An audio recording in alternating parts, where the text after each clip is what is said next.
In this video, I'm going to show you how to connect your iGPSPORT device to Strava so you can easily sync your rides and keep track of your cycling progress. First, make sure your iGPSPORT device has recorded your ride and is powered on. Next, download and open the iGPSPORT app on your smartphone. Sign in or create an account if you don't have one yet. In the app, go to the Settings or Profile section and look for the option to connect or sync with third-party apps. Select Strava from the list of available apps. You'll be redirected to the Strava login page. Log into your Strava account and authorize iGPSPORT to access your data.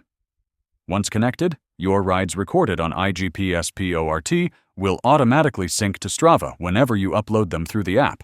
Check your Strava profile to see your synced rides, stats, and more. If this video helped you, please like and subscribe to the channel for more cycling and fitness tech tutorials.